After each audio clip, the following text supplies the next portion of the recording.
I spoke to my ex-husband, who has been an incredibly supportive person, because he knows that all I've done is try and support my family and help them. Did you consider resigning over this? I've been in shock, really, because I thought I'd done everything proper and I'd relied on the advice that I received.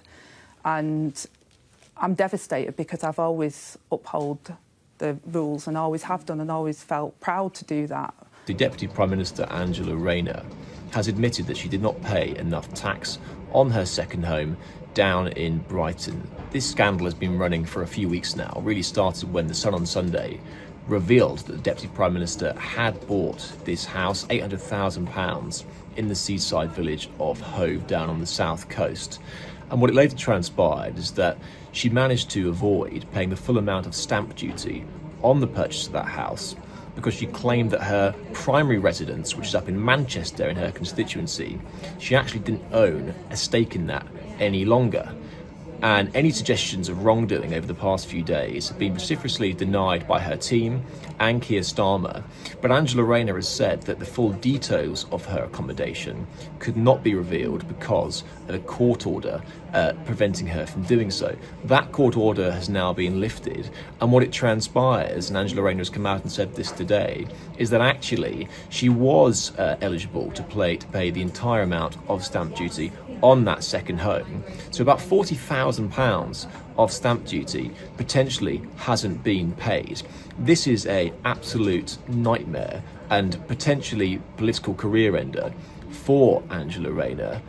One, because she is the Housing Secretary, and therefore you think she'd need to be across all elements of housing.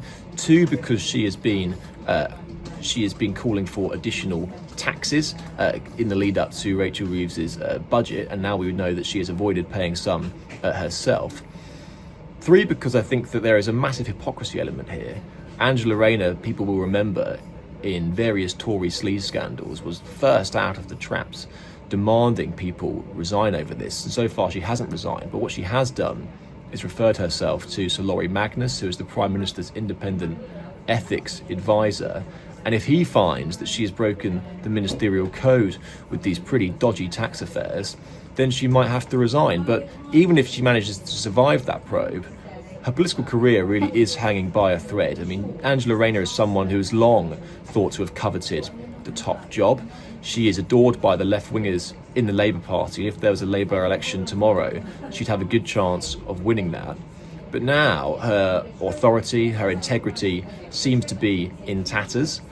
She has given a pretty teary interview to Sky News in which she says that people make mistakes and that people should be able to come back from them. But did she really afford the same sympathy to Tory ministers when they were engulfed in sleaze scandals? No, she didn't. And I think that is why she's going to find it incredibly difficult to not only cling on, but if she does manage to cling on, then climb to the greatest office in the land.